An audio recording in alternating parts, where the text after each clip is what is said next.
Okay, let's start. Number 1. Archimedes' death ray. The year is 214 BC. You're a Roman legionnaire aboard a trireme in the harbor of Syracuse, and General Marcellus has been trying to take this city for 2 years. Tonight, something is wrong with the shoreline. Dozens of bronze panels along the walls of Syracuse are tilting in unison, not fire, light. A beam of focused sunlight is moving across the water with deliberate precision. It finds your ship.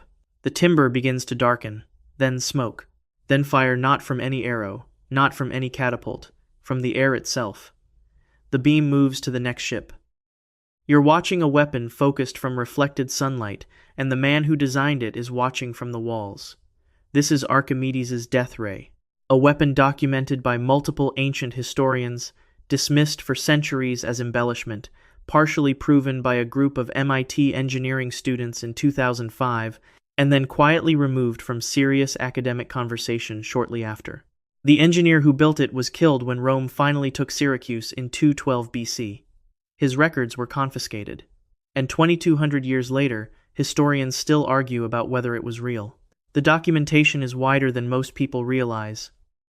Lucian of Samosata mentioned the burning mirrors of Syracuse in the 2nd century AD. Anthemius of Tralles described the mirror array geometry in the 6th century with enough precision to reconstruct it on paper. John Tzetzes, writing in the 12th century, described bronze mirrors focusing sunlight on Roman ships from a bowshot's range. 8 centuries. 3 distinct intellectual traditions, all pointing at the same device. Modern testing complicated the standard dismissal. In 2005, a group at MIT built a test array using 127 bronze mirror tiles, materials appropriate to the period, and focused the combined beam on a wooden ship hull replica placed roughly 100 feet away. At 10 minutes, the wood was smoking. At 12 minutes, it ignited. The Mythbusters had tested the concept twice, in 2004 and again in 2006, and declared it impractical. Their setups used modern reflective mirrors and idealized stationary conditions. The MIT group used bronze. The results differed. Historians generally account for this with practical arguments. Ships move. Clouds pass. Coordinating hundreds of individually aimed mirrors against a moving target at sea requires a level of real-time precision that ancient Syracuse couldn't achieve. The real siege weapons were catapults and grappling cranes, both well documented. Archimedes was a genius, but the death ray is the kind of story that gets embellished across centuries. But that doesn't explain what Rome did when Syracuse fell. Archimedes was killed against Marcellus's direct orders despite his obvious value as a military engineer. His mathematical work survived. Copies of his treatises on geometry, hydrostatics, and the principles of the lever circulated through Byzantine scholarship and into the medieval Arabic tradition. His work on military mechanisms, on the catapult designs and mirror systems that held a Roman professional army at bay for 2 full years, survives in almost no form. Syracuse was one of the most technically advanced cities in the Mediterranean. After 212 BC, that tradition disappeared. Not gradually, in 1 generation. The selectivity is the problem. When one category of a man's work is preserved and another is not, coincidence stops being a useful explanation. The mathematics lived. The weapons vanished. Why did Rome preserve Archimedes' theoretical work, while his military engineering left no documentary trace? If the death ray was impractical myth, why did Byzantine engineers keep experimenting with concentrated solar harbor defense for centuries after Syracuse fell? And what was in the archive Rome confiscated from Syracuse that no one has seen since? From fire focused across open water, we descend into steam, the first engine that could have made every slave in the Roman Empire obsolete, built by one man in Alexandria, then quietly filed under toy and forgotten for 1,700 years. Number 2. The steam engine. The year is approximately 60 AD. You're standing inside the Museum of Alexandria, the research institution that made this city the intellectual center of the ancient world. A bronze sphere hangs suspended on an axle above a sealed cauldron. Water is heating inside the cauldron. Steam travels up through the hollow axle into the sphere, where it escapes through 2 small nozzles bent at opposing angles. The sphere begins to rotate, slowly at first, then faster, then sustained. You're watching a steam engine in 60 AD, not a model, not a sketch, a working, rotating, steam-driven mechanism in a building that will be destroyed long before James Watt is born. This is the Aeolipial, designed and documented by Hero of Alexandria, the most prolific engineer of the ancient world. Modern replicas, built from Hero's surviving specifications, in his text Pneumatica, rotate at over 1,500 revolutions per minute. Hero wasn't theorizing, he built it, and it worked. The gap is where the story breaks down. The Industrial Revolution began in earnest around 1760. Hero built the Aeolipal around 60 AD. That is 1,700 years, during which the rotating steam sphere sat in the historical record, in a surviving text, in languages that scholars could read, and went nowhere. Hero's Pneumatica wasn't lost. It survived in Byzantine copies and later in Arabic translations. The engineering principle wasn't secret, it was published. And for 17 centuries, it didn't become a steam pump, a steam mill, or a steam-driven wheel. It became a novelty for temple displays, used to make doors swing open when altar fires were lit, an impressive trick for pilgrims, and nothing more. Hero wasn't building toys for lack of ambition. He documented dozens of functional machines across multiple surviving texts, including automated theatrical devices, pressure-operated wine dispensers that generated revenue for temples, force pumps designed for fighting fires, and measurement tools for merchants.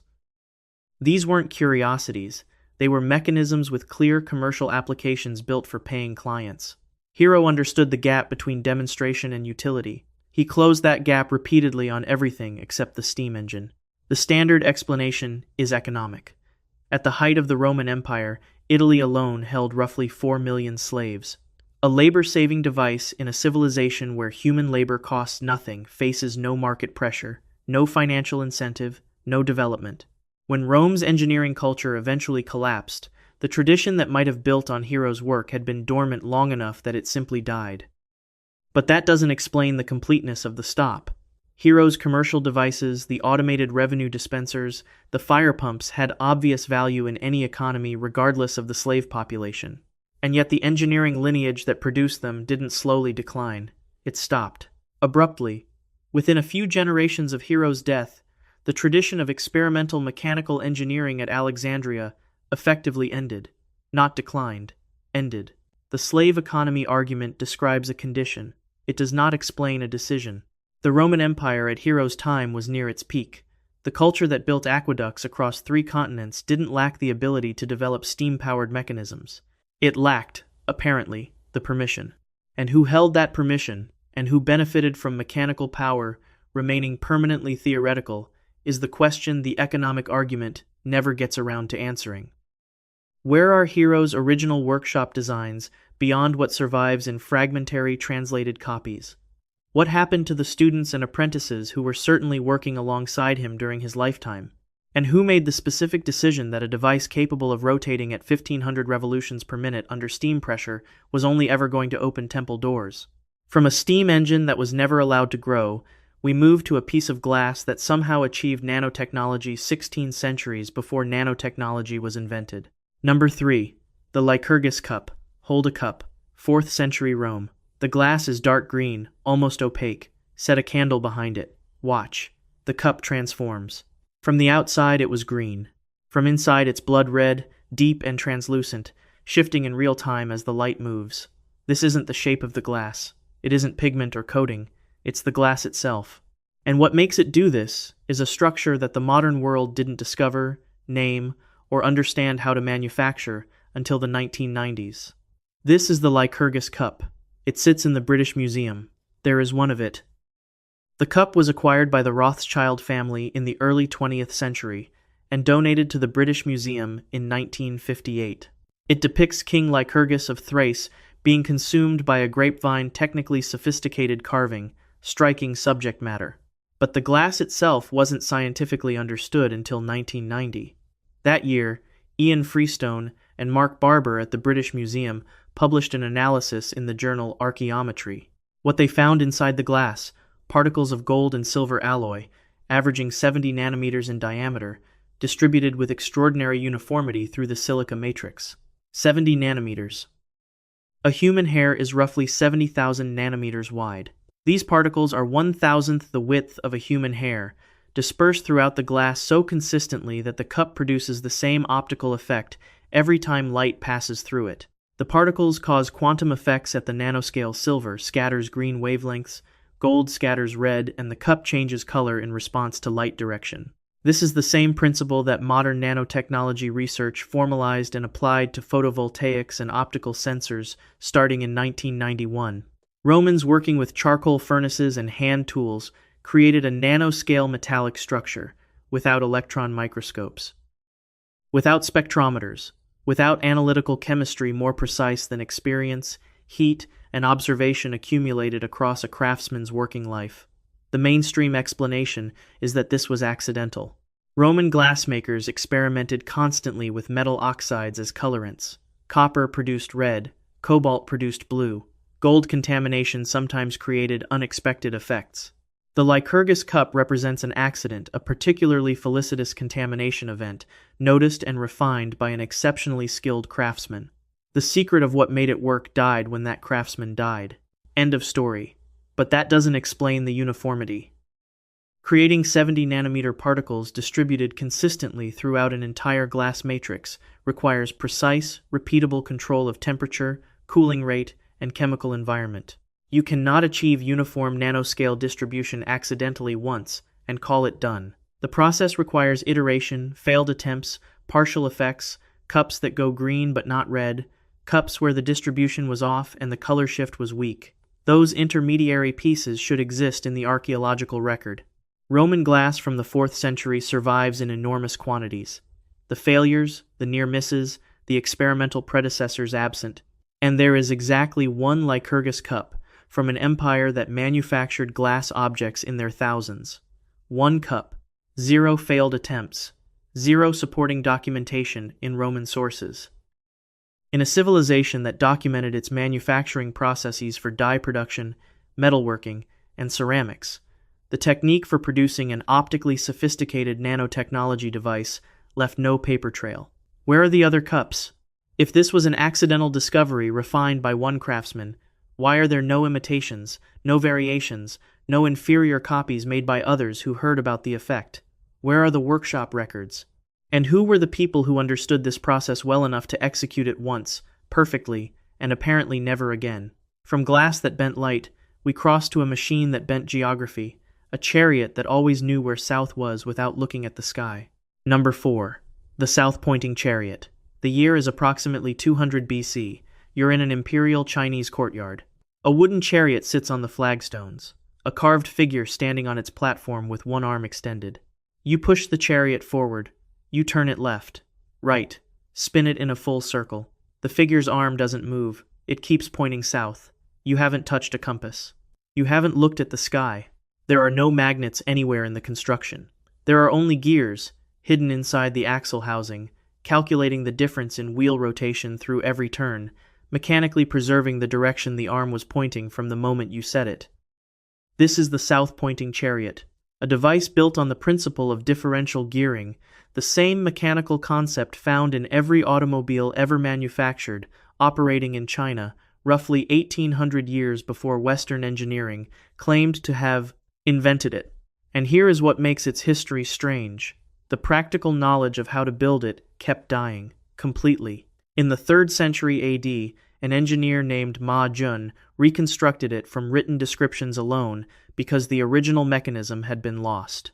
In 1027 AD, an engineer named Yen Su reconstructed it from written descriptions alone because the knowledge had been lost again. In 1107 AD, a third independent reconstruction from theoretical texts alone because the knowledge had been lost a third time.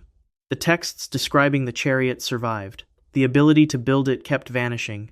The historical accounts are specific. A set of gears measured the difference in rotation between the left and right wheels as the chariot turned, triggering a compensating rotation in the standing figure to maintain its southward orientation through any sequence of turns. This is the exact operating principle of a modern automotive differential.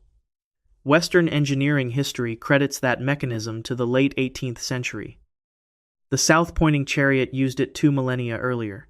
The conventional explanation for the repeated knowledge loss is political fragmentation. Chinese dynasties rose and fell with catastrophic frequency, When a ruling house collapsed, imperial workshops were disbanded, court engineers scattered, and specialized technical knowledge with no written manual disappeared with the institutional structure that had maintained it. The chariot was a luxury item, a symbol of imperial power, with no commercial application beyond the court.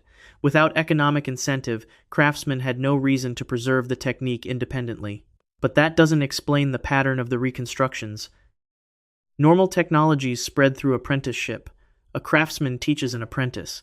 The apprentice teaches another. Knowledge degrades, simplifies, regionalizes, but it doesn't reset to zero. The south-pointing chariot required a brilliant engineer working in isolation from theoretical texts to rederive the gear ratios independently every time, 3 times across a span of 1,300 years. That's not gradual decay.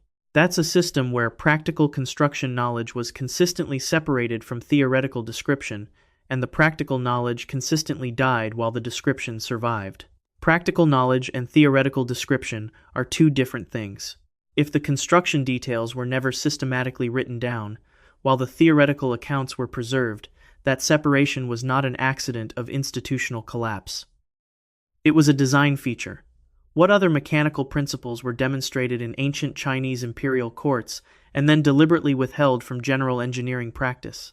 Why did each reconstruction of this device require starting from zero rather than recovering a degraded but surviving tradition? And who decided, at each transition of power, that the ability to build the south-pointing chariot was knowledge that belonged to the court alone?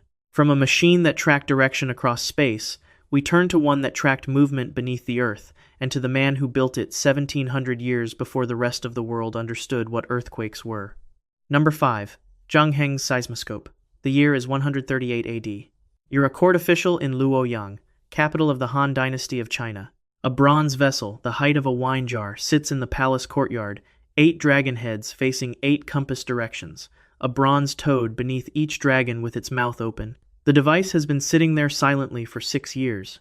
Then one morning, with no tremor felt, no vibration underfoot, a bronze ball rolls from the mouth of the westward-facing dragon and drops into the toad below it. Court officials openly question whether the device is working correctly. Nothing happened. Nobody felt anything. Several days later, a messenger arrives from the west. An earthquake had struck in the region of Longxi. Buildings had collapsed. It had happened on exactly the day the ball dropped. This is Zhang Heng's seismoscope. Built in 132 AD by the astronomer royal of the Han Dynasty, it detected a major earthquake approximately 310 miles away from a location where no one had felt so much as a tremor. The event is documented in the Haohanshu, the official history of the Han Dynasty, compiled by the historian Fan Ye in the 5th century AD. Modern seismology, the science of detecting and measuring earthquakes through instruments, was not developed until the 1880s. Zhang Heng did this in 132 AD. The operating principle was a pendulum inside the bronze vessel. When seismic waves arrived from a distant earthquake, too subtle for human perception, the pendulum swung toward the origin, releasing the appropriate ball. Direction of drop indicated earthquake bearing. Not a guess. A functional seismograph. The Chinese Earthquake Administration spent decades on the reconstruction and completed a working version only in 2005. Modern engineers needed more than half a century to rebuild what a 2nd century astronomer built by empirical experimentation. The conventional explanation is institutional. The Han Dynasty fell in 220 AD. Zhang Heng had died in 139 AD, the year after Longxi. Imperial workshops dispersed. Construction details were never standardized. In the upheaval of late Han politics, the practical knowledge died before it could leave the court. But that doesn't explain the omission. The Haohanshu records the Longxi detection as a notable event clear enough and credible enough to enter the official history of the dynasty. Fan Ye, writing in the 5th century, considered the story worth preserving. If the detection itself was significant enough to document, the device responsible for that detection was significant enough to document. The Haohanshu describes what the seismoscope looked like and what it did. It does not describe how it was built. In an official history detailed enough to record court ceremonies, astronomical observations, and administrative appointments, the construction of a device capable of detecting earthquakes 310 miles away received no technical documentation whatsoever. That omission is not negligence. It is a choice. Someone decided that what the seismoscope looked like was worth preserving, and what made it work was not. What seismic events did Zhang Heng detect in the years between 132 AD and his death in 139 that were never entered into any historical record? What other instruments did he construct for the imperial court that the Ho Hanshu chose not to describe? And whose authority determined that a device capable of sensing what no human being could feel was knowledge that should belong only to the emperor? From an instrument that sensed what no one could feel, we move to an object that flies the way nothing was supposed to fly for another 2,000 years. Number 6. The Saqqara bird. The year is 1969. Your Dr. Khalil Masiha, an Egyptian archaeologist, sorting through uncatalogued objects in a storage room of the Cairo Museum. The box in front of you is labeled birds. You lift out a small carved figure made of sycamore wood, about 5.5 inches long. It has a tapered body and a tail that sweeps upward. And it has wings. You look at the wings more carefully. They don't spread horizontally the way a bird's wings do. They spread and angle downward, then curve up slightly at the tips. The cross-section, when you look at the edge, isn't flat. It's curved on top, flatter below, tapering to a narrow, trailing edge. You've studied enough anatomy to recognize a shape designed to generate lift. You hold the figure out at arm's length and release it. It glides. This is the Saqqara bird. Found in 1898 in the tomb of Padi Ayman at Saqqara, dated to approximately 200 BC, catalogued as a decorative bird figurine and stored in a museum box for 70 years. It took a doctor with an interest in aeronautics to look at it differently. Masiha published his analysis in 1971 through the Egyptian Ministry of Culture. The numbers were striking. The wing aspect ratio, the relationship between wingspan and chord width, sits close to the ratio found in modern slow-flying, high-efficiency gliders. The wing camber, the curvature of the cross-section, matches configurations used in aircraft designs built to maximize lift at low speeds.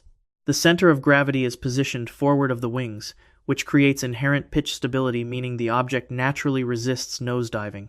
When Masiha added a small paper tail fin to the object and released it, it glided smoothly across the full length of the museum hall. The mainstream explanation is that this result isn't surprising. Craftsmen modeling a real bird in flight with reasonable accuracy will produce aerodynamic shapes, because birds are aerodynamic. The swept wingtips, the cambered cross-section, the forward center of gravity, all of these follow naturally from accurately depicting a soaring bird in 3 dimensions. Any sufficiently realistic bird model will share properties with an airfoil, because those properties are what birds actually have. The Saqqara bird isn't a model aircraft. It's a bird model that happens to be aerodynamically capable because the craftsman was skilled. But that doesn't explain the tail. Every soaring bird has a horizontal tail fin. Without it, stable glide is physically impossible. The object pitches nose down within a few feet of release. The Saqqara bird has no tail. When Masiha added one, it flew. The craftsman who built this object left out the single element that every bird he was looking at possessed, and without which no bird can fly. He built precisely the configuration that flies when a tail is added and crashes when one isn't, which is not a bird model with a missing piece. It's a glider design with a deliberate gap. A craftsman modeling a soaring bird with enough accuracy to get the wing camber right would not forget the tail. That's not oversight. That's a different intent. What was the Saqqara bird modeling? If it's a naturalistic bird figure, where is the tail that every naturalistic bird figure requires? And what aerodynamic knowledge existed among craftsmen in 200 BC Egypt that we've been content to dismiss as decorative art for over a century? From objects that shouldn't fly, we turn to objects that shouldn't see, and to the question of how an ancient civilization built astronomical records more precise than naked eye observation allows. Number 7. The Lens of Nimrud. The year is 1850. Your Austin Henry Layard, a British archaeologist excavating the ruins of an Assyrian palace at Nimrud in what is now northern Iraq. Among the carved ivory panels, the bronze horse fittings, and the cuneiform tablets, you find something that doesn't fit the category of anything else in the dig, a polished oval of rock crystal, roughly 1.5 inches across, convex on both faces, ground with a gentle curve. You hold it over a line of text. The letters behind it are larger than the letters beside it. It's a magnifying lens. It's optically precise. and based on the layer it came from, it was made approximately 2,700 years ago. This is the lens of Nimrud, sometimes called the layered lens. Layard brought it back to England, and in 1853, the physicist, Sir David Brewster, the man who invented the kaleidoscope and made significant contributions to the understanding of optics, presented it to the British Association for the Advancement of Science. Brewster's analysis found it was a functional magnifying lens ground from natural quartz crystal, with a focal length of approximately 4.3 inches and a magnification power of roughly 3 times. To achieve that focal length without distortion, the lens required a precision grinding process that the Assyrian Empire of 750 BC was not supposed to possess. The lens currently sits in the British Museum. It is the only one that has ever been found at an Assyrian site. Here is why that single lens matters. Assyrian astronomical records are among the most precise in the ancient world. Their cuneiform tablets include detailed planetary observations accurate to within minutes of arc, a level of precision that refers to extremely small angular measurements in the sky. Their eclipse predictions were correct, centuries in advance. Their star catalogues contain more systematic detail than European astronomy achieved until the Renaissance. For decades, historians explained this precision as the result of centuries of systematic naked-eye observation, accumulated by many generations of dedicated astronomers working in one of the clearest sky environments on Earth. It's a reasonable explanation, except that naked-eye observation, no matter how systematic and multi-generational, cannot achieve arc-minute stellar precision. There are physical limits to what the unaided human eye can resolve. Optical instruments don't have those limits. The mainstream interpretation is that the lens was decorative or used to start fires. Assyrian craftsmen worked with rock crystal regularly. The star map precision, meanwhile, can be explained by centuries of systematic naked-eye observation that we may be underestimating. But that doesn't explain the arc-minute problem. Astronomers who study the history of observational astronomy are clear on this. Naked-eye observations accumulate statistical error, not precision. The longer you observe without optical assistance, the better your long-term averages become, but the limits of individual angular resolution remain fixed by human biology. The Assyrian tablets don't just average well. Individual observations in them exceed what the human eye can resolve. And there is one polished optical lens found at an Assyrian palace site. One. In an empire that carved thousands of objects, that maintained workshops for ivory, bronze, and stone. One lens. Zero written reference to optics, magnification, or astronomical instruments anywhere in Assyrian records. Where are the other lenses? If one craftsman could grind quartz crystal to optical precision in 750 BC, the knowledge didn't arrive fully formed and then vanish with a single object. Where are the workshop tools, the failed grinds, the other lenses? And what exactly were Assyrian astronomers looking at that required more than the naked eye to see? From glass that let ancient astronomers see what shouldn't be visible, we turn to steel that let Viking swordsmiths make what shouldn't be possible. Number 8. The Ulfberht sword. Around 800 AD, somewhere in the Rhine Valley of what is now Western Germany, a sword was being forged. When it came out, it looked similar to other blades of the period, long, double-edged, made for a warrior culture that valued a good blade above almost everything. But when modern metallurgists cut a cross-section from this sword and examined it, they found something that had no business being there. The steel was pure. Not just good by medieval standards, pure by industrial standards. As pure as steel, produced in 19th century blast furnaces that the 9th century had no access to and no understanding of how to build. This sword was stamped with a name, plus VLFBERHT plus. The plus signs are part of the mark, and it represents one of the most specific metallurgical impossibilities in the archaeological record. This is the Ulfberht sword. 44 authentic examples survive from the period 800 to 1000 AD. Alan Williams, a metallurgist at the British Museum, carried out the key modern analysis documented in the 2012 Nova documentary Secrets of the Viking Sword. His findings: the carbon content in authentic Ulfberht blades runs between 0.6 and 1.0%, distributed with extraordinary uniformity through the steel. Contemporary swords from the same era typically contained 0.1 to 0.3% carbon, distributed inconsistently, full of slag inclusions that created microscopic weak points throughout the blade. The difference isn't a matter of degree. It's the difference between a medieval iron weapon and modern crucible steel. Ulfberht blades wouldn't crack under the lateral stress that shattered ordinary swords. They held an edge longer. They were lighter and more flexible for equivalent strength. How did 9th century smiths on the Rhine produce steel this pure? The working hypothesis among historians is the Volga trade route. Between approximately 780 and 1000 AD, a network of river routes connected Francia and Scandinavia eastward through Russia to the Caspian Sea and the Islamic world beyond. Along those routes moved silver dirhams, furs, amber, and crucible steel. Woots, produced in the workshops of Central Asia and the Islamic world using crucible techniques that created steel of exactly the purity found in Ulfberht blades. The Ulfberht smiths, according to this theory, were not producing the steel. They were importing it as raw material, forging superior blades from a supply source their contemporaries couldn't access. Around 1000 AD, political upheaval in the Caspian region collapsed the Volga route. The supply of Eastern crucible steel stopped. Within one generation, the quality of swords stamped plus VLFBERHT plus dropped to match every other contemporary blade. The technique appeared to vanish with its material source. But that doesn't explain the forgeries. Immediately after authentic Ulfberht quality disappeared, inferior swords began appearing with the same mark VLFBERHT without the plus signs, made from ordinary iron, trading on a name synonymous with superior steel. The smiths who made those forgeries understood exactly what the originals had been. They knew the quality was gone. They chose to sell the name without the substance. The knowledge of what made the originals different was not lost. The decision was made not to replicate it. 2 centuries of metallurgical knowledge doesn't evaporate from a supply disruption. It adapts, or it degrades, or it documents what was lost. It doesn't stop without trace.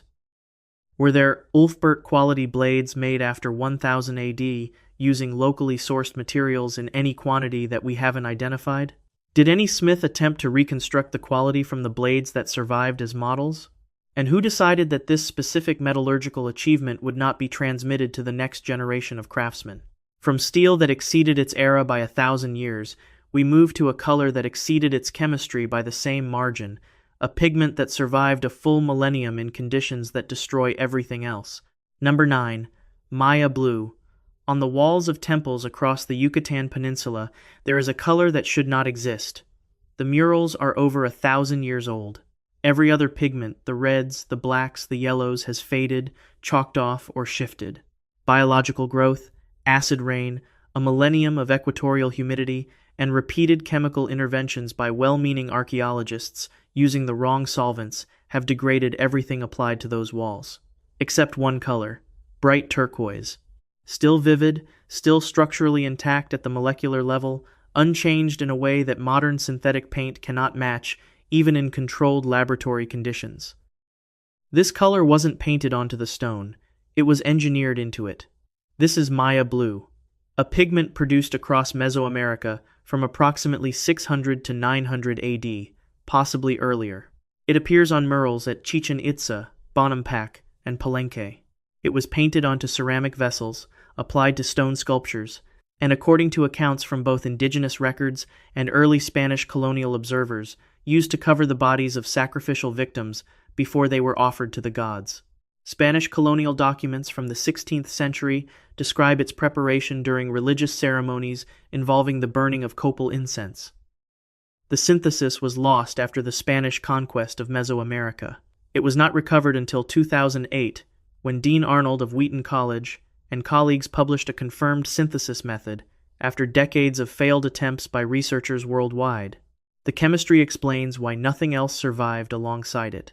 Maya blue is created by embedding indigo molecules extracted from the anal plant into palygorskite clay, then heating the mixture to between 250 and 340 degrees Fahrenheit. The indigo molecules become physically trapped inside the clay's crystal channels, forming a composite structure that blocks every form of environmental attack that destroys organic pigments within decades. No other pre-industrial culture produced anything chemically equivalent. The copal incense burned during the preparation ceremonies turned out not to be decorative. Chemical analysis of the synthesis process revealed that copal smoke contributed compounds to the mixture that facilitated the bonding of indigo to the clay structure. The religious ceremony was, in its functional details, a laboratory procedure. The ritual instructions told practitioners exactly what to do and in what order. Add the clay, add the indigo, burn the copal, apply heat without requiring any of them to understand the chemistry they were performing. The knowledge was stored in the ceremony, so it could be transmitted without writing, memorized as ritual rather than as formula. The mainstream explanation acknowledges this directly. Knowledge held by the priestly class was coded into ritual to survive across generations. When the Spanish destroyed the priesthood and burned the codices, they destroyed the format the knowledge existed in, a consequence of conquest, not deliberate suppression. But that doesn't explain the full scope of what vanished. Maya blue was not just a dye formula, it was nanoscale materials, chemistry, the same category of knowledge that modern materials science took until the late 20th century to formally understand and replicate. It was encoded as religion not because the Maya were primitive, but because ritual was their most durable transmission system. When the Spanish burned the priests and the books, they didn't just destroy a culture. They destroyed a chemistry laboratory that looked exactly like a church. What other technologies were encoded as ritual in pre-Columbian Mesoamerica that we've cataloged as religious ceremony without examining what the ceremony actually accomplished? How many substances described in surviving indigenous texts as sacred preparations were functional chemical processes that we haven't tested? And how many similar laboratories, disguised as temples and ceremonies across the ancient world, did we destroy before we thought to ask what they were actually doing? Number 10. The Roman dodecahedron. In 2023, a metal detectorist working a field in Lincolnshire, England, pulled a hollow bronze object from the soil. It was roughly the size of an orange. 12 faces, each one a regular pentagon, each one containing a circular hole of a different diameter, small bronze knobs at each of the 12 vertices where the faces met. Precisely cast, carefully finished. Dated by style and context to the 2nd through 4th centuries AD, he had no idea what it was. Neither do archaeologists. Neither did anyone in Roman Britain, or in Roman Gaul, or in Roman Germany, where more than 100 of these objects have been found. This is the Roman dodecahedron, and the strangest fact about it is not its shape. More than 100 hollow bronze 12-sided objects have been recovered from archaeological sites across the former Roman Empire, primarily from the provinces of Gaul, Britain, and Germany. Not one has been found in Italy, not one in Greece, not one in the Mediterranean heartland where Roman culture was densest, most literate, and most thoroughly documented. They date across 3 centuries of Roman occupation, spanning the 2nd through the 4th century AD. They vary in size from about 1.5 inches to 4.5 inches. They are always constructed the same way, 12 pentagonal faces, circular holes of differing diameters in each face, bronze knobs at each of the 12 corners. Not a single Roman text mentions them. Not a letter, not an administrative record, not a military inventory, not a philosophical treatise. No Roman artwork depicts them. No statue of a Roman holding one. No relief carving showing one in use. No inscription describing their purpose. In a civilization that documented its wine production methods, its military pay scales, its bridge engineering procedures, and its domestic drainage systems in extraordinary detail, the dodecahedra are a total absence from the written record. The proposed explanations include astronomical measuring devices, artillery range-finding tools, surveying instruments, candle holders, crop planting calendar tools, finger knitting frames for gloves, gaming pieces, and religious objects. Some are credible. None explains all the features simultaneously. The vertex knobs serve no clear function in any proposed use. The variation in hole diameter implies measurement of something, but no measurement function accounts for all 12 different sizes. Archaeologists, when pressed, will tell you honestly that they do not know, but that doesn't explain the silence. Roman civilization was not quiet about its objects. Not about tools, not about weapons, not about religious items, not about games. Every other category of object found in Roman archaeological sites, every other category has a corresponding presence in Roman texts, art, or both. The dodecahedra are unique, physically widespread across 3 centuries and 3 provinces, carefully made, clearly meaningful to whoever commissioned them, and documented nowhere. That's not the silence of an unimportant object. That's the silence of an object whose purpose was deliberately not committed to writing. 10 technologies, 10 official explanations, military erasure, economic suppression, political collapse, trade disruption, conquest. Each plausible in isolation. Lined up together, they produce a pattern that isolation conceals. The things that vanished were, without exception, the things that would have distributed capability away from whoever was already in control. The things that survived were the things that concentrated it. History records what the powerful wanted preserved. Silence records the rest. If this video made you look at the ancient world differently, subscribe. We cover more of this every week. Drop a comment with which technology surprised you most. And if you're watching from somewhere other than where you expected to be watching, tell us where you're from.